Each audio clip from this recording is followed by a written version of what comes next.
amici!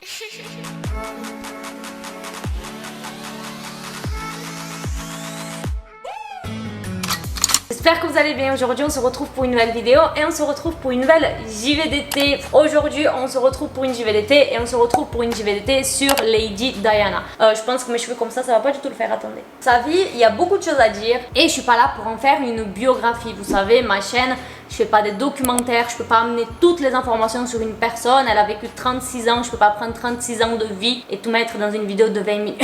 J'ai surtout voulu me focaliser sur son accident de voiture qui a causé sa mort, puisqu'il y a beaucoup de théories qui tournent autour de ça, et moi les théories de conspiration, tout ça, j'aime trop. Coucou les gars, petit message pour vous dire, cette vidéo elle va être divisée en deux parties. Cette première partie que vous regardez aujourd'hui, ça va être sur tout le parcours de la vie de Diana, et la deuxième partie qui sort demain à 18 h également, ça sera sur sa mort et toutes les théories autour de son décès, autour de son accident de voiture. Donc voilà, sinon la vidéo elle allait être beaucoup trop longue, donc vous êtes prévenus. Diana Spencer est née le 1er juillet 1961 et elle avait 36 ans au moment de son décès. Ses parents ont vécu un mariage très compliqué et ils se sont donc divorcés en 1967. Elle a fait ses études dans une école pour filles et elle s'est fait remarquer car elle était très forte dans le domaine de la musique et de la danse également, mais pas que, puisque niveau sport elle était très forte.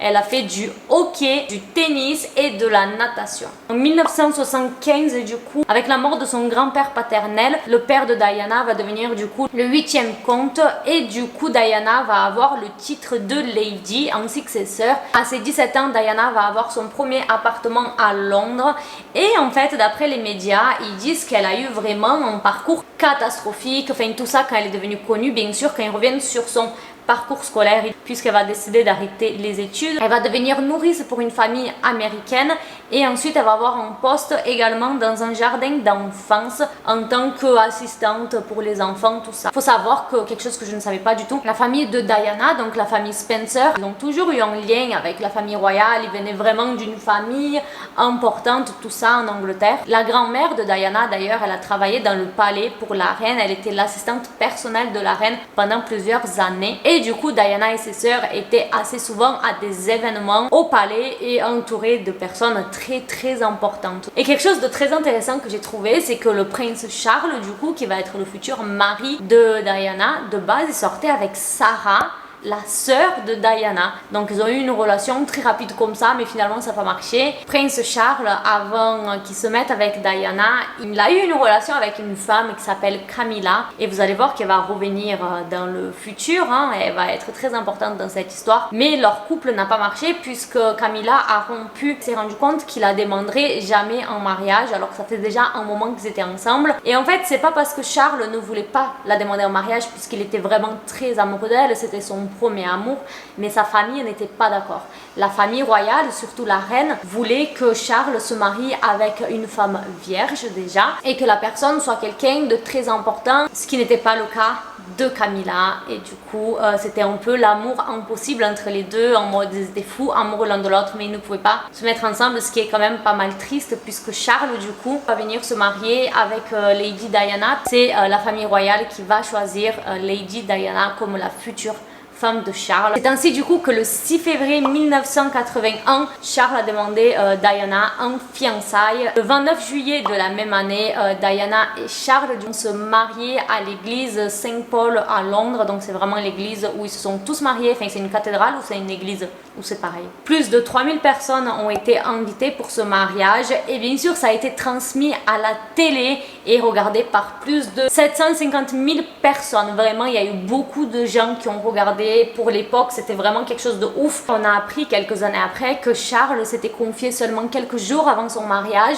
en disant qu'il n'était pas vraiment sûr, qu'il la connaissait à peine, que c'était peut-être un peu précipité. Il s'était vu seulement 13 fois entre le moment de leur rencontre et du mariage. 13 fois les gars. Diana devient princesse de Galles et également la 3e femme la plus importante dans la monarchie britannique. La princesse a conquis le cœur des Anglais très rapidement par sa beauté, gentillesse et surtout son charisme. Les gens étaient même plus intéressés pendant les événements de voir la princesse Diana que Charles. Pour vous dire, quand il faisait des sortes de sorties en voiture, tout ça, qui défilaient dans la rue, ben en fait, il y avait des gens côté trottoir droite et côté trottoir gauche. Et les gens qui se retrouvaient côté Charles, ils étaient dégoûtés, ils râlaient, ils n'étaient pas contents parce qu'ils voulaient vraiment voir Diana, parce que c'était vraiment, comme ils disent, la princesse du peuple. Elle avait été photographiée touchant une personne qui portait le VIH, et en fait cette photo avait fait le tour du monde et tout le monde était super choqué parce qu'à l'époque c'était quelque chose de super tabou,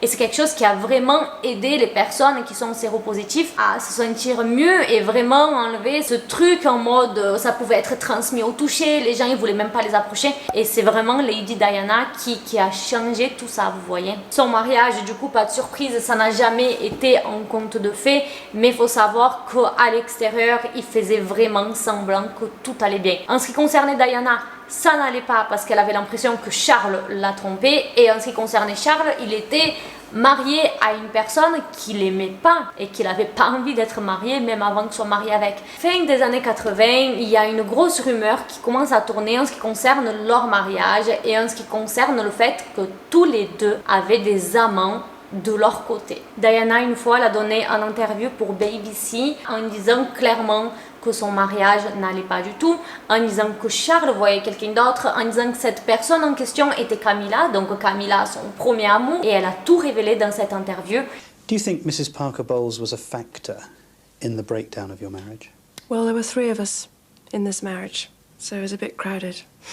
Et imaginez, tout le monde est devant la télé à ce moment-là, et après tout ça, c'était vraiment une interview choc, parce qu'en tant que princesse, elle n'est pas censée exposer tout ça, et suite à ça, la propre reine a écrit une lettre en ce qui concernait Charles et Diana en disant qu'ils devaient divorcer, que c'était plus possible toutes ces rumeurs, que c'était pas possible tout ce qui se passait, et c'est ce qu'ils ont fait. Le divorce a été finalisé le 28 août 1996. Avec la séparation, elle a perdu du coup le titre d'Altesse Royale, et il est décidé qu'elle allait perdre également son titre de princesse de Galles, mais qu'elle pouvait le garder en tant que titre de courtoisie seulement. Autre chose aussi, elle peut garder les appartements dans le palais où elle habitait, et du coup elle a conservé les appartements 8 et 9, c'était les appartements qu'elle avait, où elle a vécu jusqu'à la fin de sa vie. Et comme je vous ai dit, elle était très appréciée par les Britanniques, elle était suivie absolument partout, tout le monde voulait connaître ses faits et gestes, et quand elle a divorcé, encore plus. Les gens ils se sont dit, purée, elle a eu les couilles de tout dire,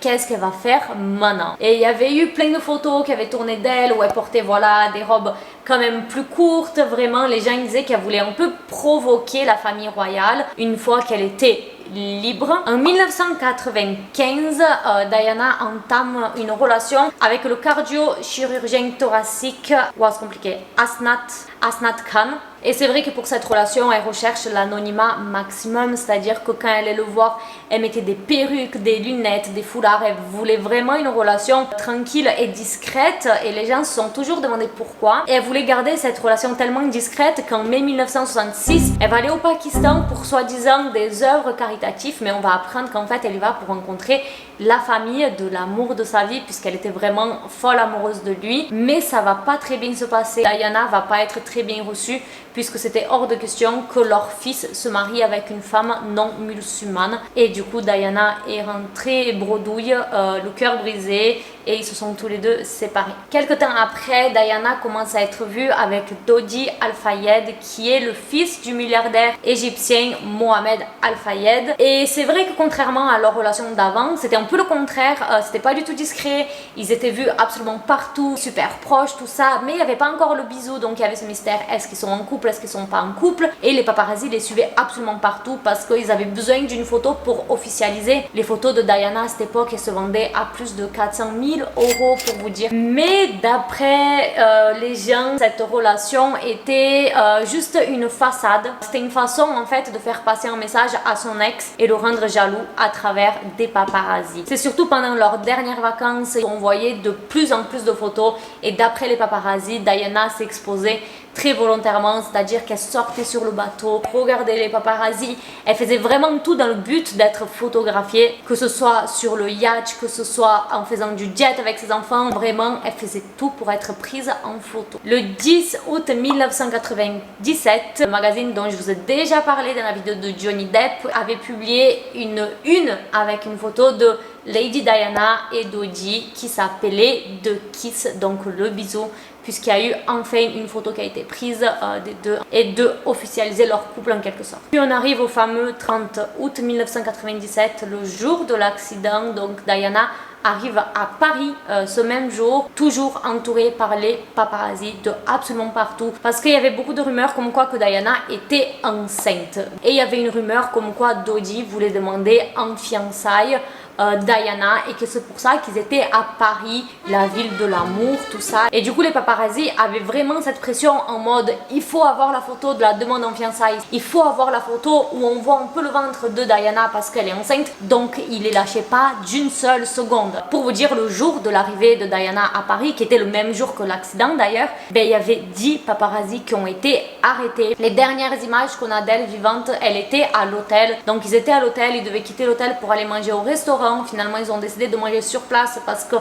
y avait beaucoup trop de paparazzi, et on les voit quitter l'hôtel pour aller chez Dodi. À minuit 10 du coup on la voit quitter l'hôtel avec son copain, son chauffeur et son garde du corps. À savoir quelque chose de très important et de très bizarre à dire, c'est qu'au moment de l'accident, personne dans la voiture était attaché. Pas personne, puisqu'en fait il y avait une seule personne qui était attachée, c'était son garde du corps. Et c'est quelque chose qui n'a vraiment aucun sens, puisque généralement le garde du corps c'est celui qui ne s'attache pas au cas où il doit vite sortir, il est déjà détaché. Et comme je vous ai dit, il y avait des paparazzi de partout, donc ils décident de sortir par le fond de l'hôtel. Et du coup quand ils partent avec la voiture, ils sont quand même suivis, mais juste par 3-4 paparazzi, ce qui était vraiment beaucoup moins ce à quoi ils s'attendaient. Le trajet est censé durer juste 5 minutes, et le conducteur décide du coup de prendre des petites rues. Il y avait vraiment un chemin qui était prévu, et lui décide de prendre un chemin plus long, mais soi-disant en raccourci pour s'aimer les paparazzi. Sauf que les paparazzi se rapprochent de plus en plus. Ils doublent la voiture, ils collent la voiture. C'était vraiment quelque chose de super dangereux d'après les gens qui ont témoigné les avoir croisés dans la rue. Surtout qu'en fait la plupart des paparazzi, ils conduisaient la voiture et ils faisaient les photos en même temps. Donc imaginez à quel point c'est encore plus dangereux. Minuit 30, la voiture entre dans le tunnel d'Alma. La vitesse est notée à 150 km/h. Donc clairement au-dessus de la vitesse, sûrement dans le but de semer les paparazzi. Henry Paul, le chauffeur, perd le contrôle seulement quelques minutes après. La Mercedes, elle va heurter le 13e pilier du tunnel, et le choc frontal est méga violent. Dodi Al-Fayed, son copain et le conducteur sont morts sur le coup. Et je pense que vous pouvez voir avec cette photo à l'appui à quel point le choc était violent. Clairement le devant de la voiture était clairement défoncé, mais si on regarde bien à l'arrière, ça a l'air d'aller. L'arrière n'a pas l'air si touché que ça, puisque ça a été vraiment un choc frontal. La police a été appelée seulement 1 minute après l'accident, donc ça a été très rapide. Bien sûr, pas de surprise, il y avait tous les paparazzi qui suivaient, donc ils étaient là au moment de l'accident, donc ils ont direct appelé la police, encore heureux. Et la police dit justement qu'ils ont eu beaucoup de mal à gérer tout le truc parce qu'il y avait des paparazzi d'absolument partout. Les équipes du SAMU sont arrivées environ 6 minutes après. Elle souffre de multiples fractures au bras droit et des blessures à la tête et à la poitrine. Et ils ont mis quasiment 1 heure à désencarcérer le pied de Diana qui était bloquée. Ils ont dit qu'elle avait l'air stable, que son visage n'avait quasiment pas été touché. Elle avait vraiment un visage parfait avec juste quelques petites égratignures, qu'elle pleurait beaucoup et qu'elle arrivait à communiquer, à dire où elle avait mal et demander des nouvelles sans cesse de son copain qui était déjà malheureusement décédé. 1h50, Diana elle est amenée à l'hôpital de la Salpêtrière où elle va arriver environ 30 minutes plus tard, donc vous allez comprendre pourquoi ça a été long. En mi-chemin, elle a fait un arrêt cardiaque. L'ambulance a dû être arrêtée environ 5 minutes sur la route pour la réanimer, pour faire toutes les procédures. Et il devait conduire à environ 50 km/h, il ne devait pas aller trop vite parce que son état commençait à se dégrader petit à petit. Une fois sur place, elle a eu un choc hémorragique et un second arrêt cardiaque. Et par la suite, les médecins découvrent qu'elle souffre d'une hémorragie interne qui va être fatale. Et à 4 h du matin, Diana va décéder. Son chauffeur, lui, il souffre d'un grave traumatisme crânien. De nombreuses opérations de chirurgie seront nécessaires pour reconstruire tout son visage et lui redonner l'usage de la parole. Il souffre également d'amnésie et ne se souvient pas de ce qui s'est passé juste avant la collision. Il a vraiment que quelques souvenirs et il n'a jamais réussi à travailler sa mémoire et se rappeler de tout ce qui s'est passé. Pendant ce temps, en ce qui concerne le tunnel d'Alma, eh bien, tout a été nettoyé pour ouvrir le tunnel au maximum parce que ça faisait un sacré bouchon. Donc ils ont pris la voiture, ils ont tout balayé et ils ont tout enlevé. Les flics n'ont même pas fait des photos et tout ça. Enfin, les photos qu'ils avaient, c'était vraiment les photos des paparazzis. Donc vraiment aucun moyen de faire une vraie investigation. En ce qui concerne Diana, c'est encore plus bizarre. Il faut savoir qu'après son décès, son corps il a été embaumé 1 heure après. Généralement, ils font ça pour préparer les corps pour les enterrements, pour que le corps il bouge pas, mais jamais de la vie. De ce que les experts ont dit, ils font ça 1 heure après. D'après certains experts, une fois de plus, dans tout ce qui est la mort de Diana, tout ça, ça a été fait volontairement pour freiner toutes sortes d'analyses, d'autopsies, de quoi que ce soit, puisqu'une fois que le corps il est embaumé, on ne peut pas aller faire des prélèvements, on ne peut pas l'ouvrir, on ne peut absolument rien faire. Et autre chose aussi, il y avait des rumeurs comme quoi que Lady Diana était enceinte. Soi-disant, il y a des gens qui pensent que ça peut être la famille royale qui a demandé à ce qu'elle soit embaumée pour qu'en fait on ne sache pas si elle était enceinte ou pas. Et du coup voilà, c'est la fin de la première partie de cette vidéo. Dites-moi dans les commentaires qu'est-ce que vous en avez pensé. Est-ce que vous étiez au courant que ce mariage entre Charles et la princesse Diana était un mariage clairement arrangé, limite obligatoire? N'oubliez pas de liker la vidéo, de vous abonner, très important. On se retrouve demain à 18 h pour la partie 2 de cette vidéo. Je fais plein de bisous, bisous, ciao.